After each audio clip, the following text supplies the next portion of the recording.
Hello students, मेरे YouTube channel biology by के सोलंकी में आपका स्वागत है।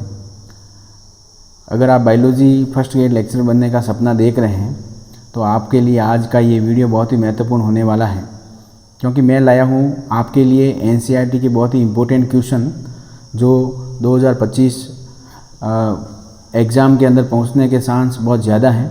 मैं हर टॉपिक का इम्पोर्टेंट क्वेश्चन मैंने निकाले हैं, आपके साथ मैं शेयर करना चाहूँगा और आपकी तैयारी को भी चेक करेंगे कि आपने अभी तक जो तैयारी की है वो किस प्रकार की आपकी तैयारी है। क्या ये तैयारी सफिशिएंट है कि अभी कुछ और देखने की आपको ज़रूरत है। तो शुरू करते हैं आज का अपना सेशन।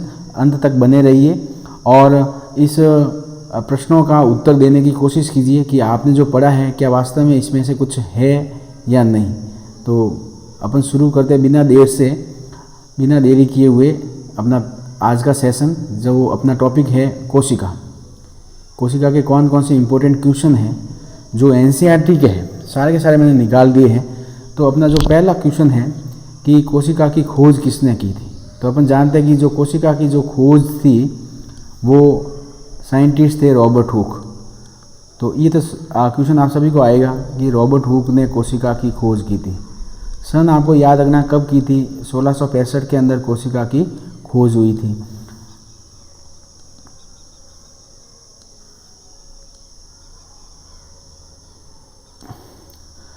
उसके बाद दूसरा जो क्वेश्चन है कि जीवित कोशिका को सर्वप्रथम किसने देखा था। तो ये भी आपको प्रश्न आएगा। इसका जो आंसर होगा वो एंटोनी वॉन लीवनहॉक है।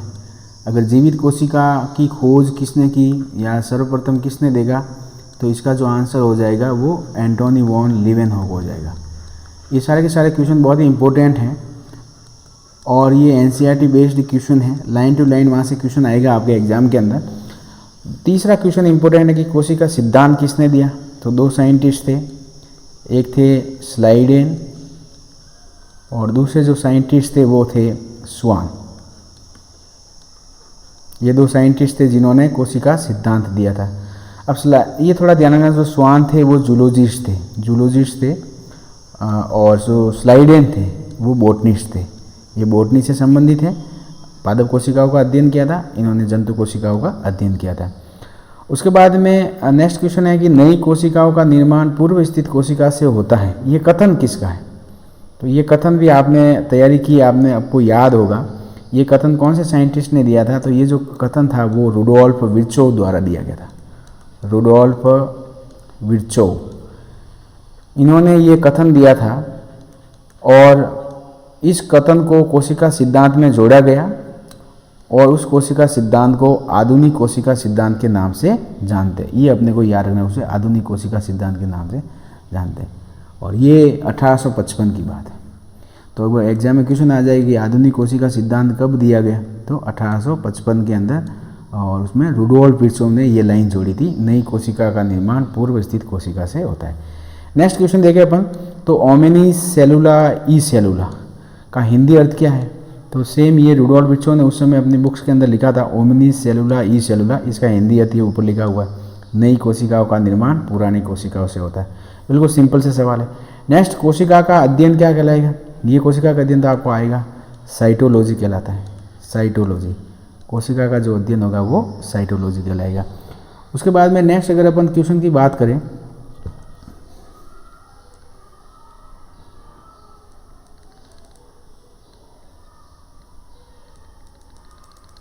नेक्स्ट अपन क्वेश्चन की बात करें कि पादप व जंतु कोशिका में प्रमुख एक अंतर लिखिए। तो ये यहाँ पर आपको ध्यान रखना कि प्रमुख एक अंतर की बात आई थी तो अपने वीट टेकर का वर्गीकरण याद करना। पंच जगत वर्गीकरण जो दिया था वो वीट टेकर ने दिया था और वीट टेकर ने 5 जगत बनाए थे। उसमें से एक जगत था प्लांटी जगत और एक जो जगत था वो था एनिमेलिया जगत। तो एनिमेलिया जगत, तो इसका क्या फ़र्क था मेन कि भाई जिसके अंदर कोशिका भित्ति थी वो सेलुलोज की बनी हुई थी, उन सभी जीवों को प्लांटी जगत के अंदर रखा, और जिनके अंदर कोशिका भित्ति नहीं थी उनको किसके अंदर रखा, एनिमेलिया जगत के अंदर रखा। तो ये इसका एक अंतर हो जाएगा कि कोशिका भित्ति उपस्थित होगी पादप कोशिका में, जंतु कोशिका के अंदर नहीं होती है। अब जंतु कोशिका का सबसे बाहरी आवरण, ये बहुत ही सिंपल सवाल है। अगर पादप कोशिका का सबसे बाहरी आवरण पूछे तो कोशिका भित्ति होगा, लेकिन जंतु कोशिका का सबसे बाहरी आवरण पूछे तो वो क्या हो जाएगा, जीव द्रव्य झिल्ली या प्लाज्मा मेम्ब्रेन हो जाएगा। चलो सर, नेक्स्ट क्वेश्चन है कि सबसे छोटी कोशिका का नाम याद करना। तो ये आपने पढ़ा होगा, ये जो सबसे छोटी कोशिका है वो हो जाएगी माइकोप्लाज्मा। माइकोप्लाज्मा अपने आप में सबसे छोटी कोशिका है। इसे पादप जगत का जोकर भी कहा जाता है। तो इसको याद रखना कि पादप जगत के जोकर के नाम से भी इसको जानते हैं। चलो सर, उसके बाद में सबसे बड़ी कोशिका कौन सी है? तो बड़ी कोशिका की बात करें तो शुतुरमुर्ग का अंडा है। शुतुरमुर्ग का अंडा जो है वो सबसे बड़ी कोशिका है। शुतुरमुर्ग का जो अंडा है वो सबसे बड़ी कोशिका है। उसके बाद में यदि सबसे लंबी कोशिका की बात करेंगे, फिर सबसे लंबी कोशिका कौन सी है? तो आप जानते हैं मानव शरीर की जो सबसे लंबी कोशिका है वो तंत्रिका कोशिका है। बड़ी कोशिका पूछे तो शुतुरमुर्ग का अंडा है, और यदि लंबी कोशिका डायरेक्ट पूछे, ऐसे बहुत ही सिंपल से सवाल है, 6 के बुक्स के अंदर भी दिए हुए हैं, लेकिन ये 11th की NCERT में भी बिल्कुल लिखे हुए हैं, तो आप इनको ज़रूर देख के जाएँ। तो सबसे लंबी कोशिका होगी वो कौन सी हो जाएगी? तंत्रिका कोशिका हो जाएगी। उसके बाद में अगर अपन बात करें कि भाई अनियमित आकार वाली कौन सी कोशिका है, जिसका आकार बदलता रहता है, तो आकार बदलने वाली जो कोशिका एक ही है वो कौन सी हो जाएगी? WBC। WBC जो श्वेत रक्त कणिका है वो अपना आकार बदलती रहती है। इसका एक दूसरा भी नाम है, इसको अपन अमीबीकृत कोशिका भी कहेंगे। अमीबा की तरफ ये अपना आकार बदलती रहती हैं, अतः इसको अमीकृत या WBC कोशिका भी कहेंगे। चलो सर, उसके बाद में नेक्स्ट अपन बात करें कि केंद्रक विहीन कोशिका। ऐसी कोशिका जिसके अंदर केंद्रक नहीं होता है, तो जानते हो कि वो कौन सी हो जाएगी? RBC। RBC के अंदर केंद्रक नहीं होता है। मैमल्स की जितनी भी RBC है उसके अंदर केंद्रक नहीं होगा, लेकिन एक मैमल्स ऐसा है जिसके RBC के अंदर केंद्रक होगा, वो है ऊँट। ऊँट में न्यूक्लियस पाया जाएगा, ये आपको थोड़ा ध्यान रखना है। चलो सर, नेक्स्ट क्वेश्चन है PPLO। ये PPLO एक जीव है जो अब मोनेरा जगत से संबंधित है। तो मोनेरा जगत के जीवों के नाम भी आपको याद रखना कि भाई मोनेरा या प्रोकैरियोटिक जीव कौन कौन से। तो जो प्रोकैरियोटिक जो जीव है वो प्रोकैरियोटिक जीव का एक एग्जाम्पल है PPLO। ये भी आपको देखना है, और इसका पूरा नाम कौन सा हो जाएगा? Pleuro pneumonia like organism. Pleuropneumonia like organism, ये इसका पूरा नाम है। उसके बाद में अगर नेक्स्ट अपन देखें कि भाई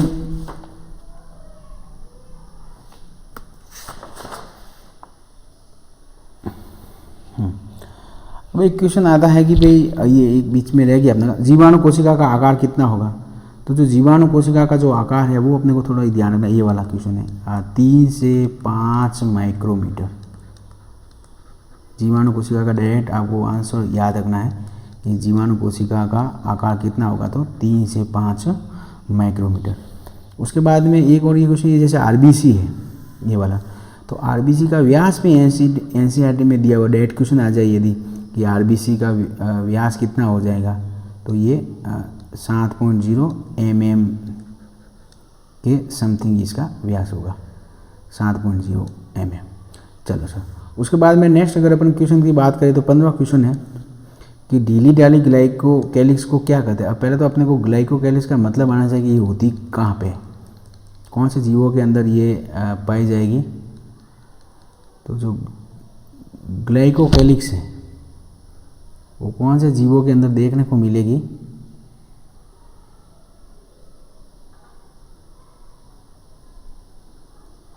तो जो ग्लाइकोकैलिक्स की अपन बात करें तो ये जो जीवाणु कोशिका होती है, याद करो, जीवाणु कोशिका का सबसे जो बाहरी आवरण होगा वो ग्लाइकोकैलिक्स होता है। अब आप ये समझो इसको कहाँ पे होगा, तो ये जैसे प्लाज्मा झिल्ली है, प्लाज्मा मेम्ब्रेन है, और प्लाज्मा मेम्ब्रेन या जीव द्रव्य झिल्ली के बाहर जो आवरण होगा वो जीवाणु की कोशिका भित्ति है, जिसको अपन सेल वॉल के नाम से जानते हैं, कोशिका भित्ति।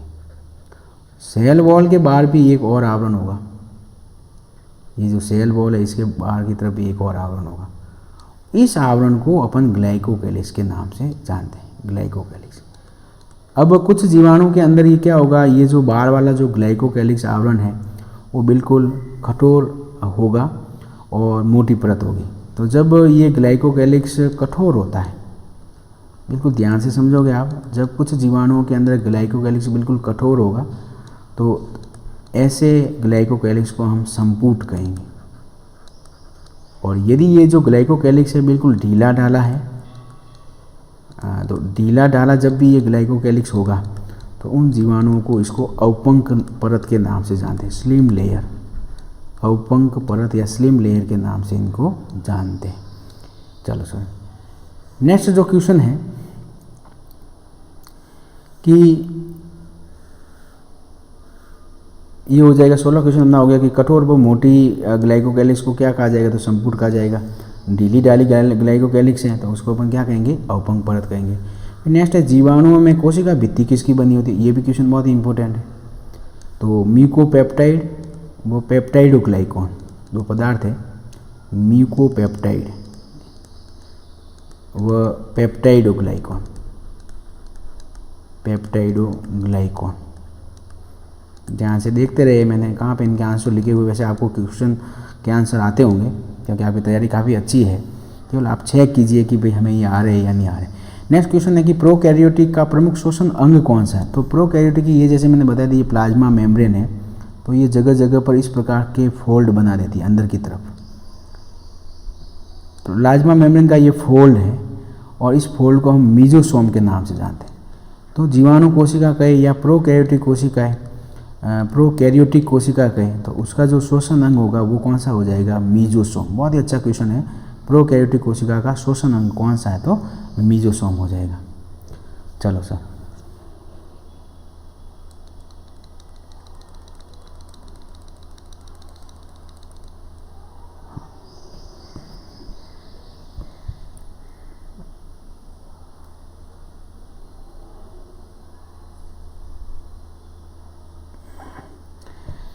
नेक्स्ट क्वेश्चन है अपना जीवाणु कोशिका का मुख्य डीएनए का आकार कैसा होगा। तो मुख्य डीएनए भी इसका वृत्ताकार ही होगा। तो जीवाणु का जो मुख्य डीएनए है वो भी कैसा हो जाएगा, वृत्ताकार हो जाएगा। चलो सर, उसके बाद में जीवाणु कोशिका में मुख्य डीएनए के अलावा, ये क्वेश्चन बहुत ही इंपॉर्टेंट है, जीवाणु कोशिका में मुख्य डीएनए के अलावा भी अनेक वृत्ताकार डीएनए पाए जाते हैं। उन वृत्ताकार डीएनए को प्लाज्मिड कहा जाता है। तो ये आपको अच्छा क्वेश्चन याद रखना, ये प्लाज्मिड क्या है। तो जीवाणु कोशिका में मुख्य डीएनए के अलावा भी गोल आकार के इस प्रकार बहुत सारे डीएनए पाए जाएंगे वृत्ताकार, जिसको अपन प्लाज्मिड के नाम से जानते हैं। और आपको ध्यान होगा इन प्लाज्मिड का उपयोग अपन बायोटेक्नोलॉजी के अंदर वेक्टर या वाहक के रूप में करते हैं। अपने डिजाइड जीन को परपोषी कोशिका में प्रवेश कराने के लिए हम वाहक का उपयोग करते हैं, और वास्तव में ये वो वाहक है क्या, वो प्लाज्मिड होंगे। तो प्लाज्मिड, अब प्लाज्मिड के बारे में एक चीज़ याद रखनी कि अगर आपके एग्जाम में सवाल आ जाए कि जीवाणु के कौन से डीएनए में प्रतिजैविक, जीवाणु के कौन से डीएनए में प्रतिजैविक प्रतिरोधी जीन पाया जाता है, मतलब एंटीबायोटिक का सामना करने वाला जो जीन है वो कौन से डीएनए में पाया जाता है, मुख्य डीएनए में पाया जाएगा या इस प्लाज्मिड के अंदर पाया जाएगा।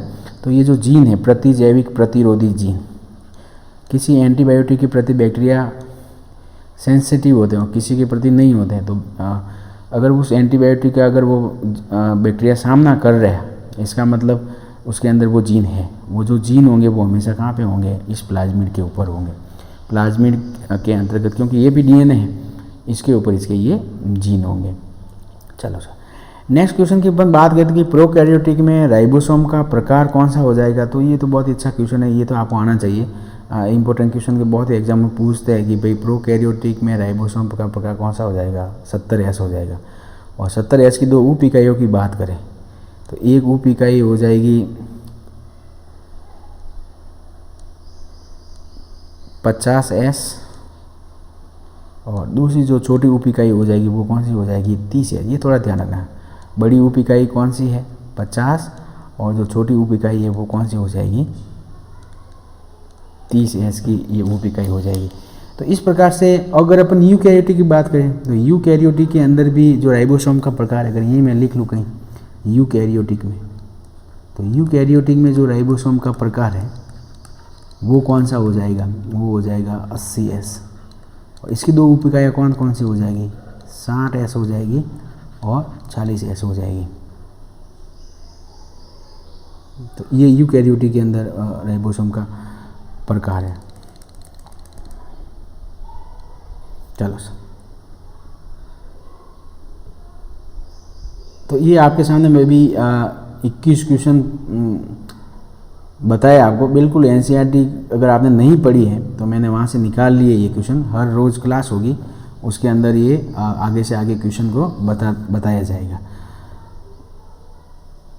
तो ये थे आरपीसी फर्स्ट ग्रेड बायोलॉजी के लिए कुछ इंपॉर्टेंट क्वेश्चन सेल बायोलॉजी से। अगर वीडियो पसंद आया हो तो लाइक कमेंट ज़रूर करें और चैनल बायोलॉजी बाय के सोलंकी को सब्सक्राइब करें। मिलते हैं नेक्स्ट वीडियो में एक नए सेल बायोलॉजी का ही दूसरे पार्ट के अंदर, जहाँ पर हम नेक्स्ट वाले क्वेश्चन हल करेंगे। पढ़ते रहे, मेहनत करते रहे, आपका सिलेक्शन पक्का है। ईश्वर पर विश्वास रखिए। आपकी अगर तैयारी अच्छी है तो आपका सिलेक्शन करने से कोई नहीं रोक सकता है। Thank you.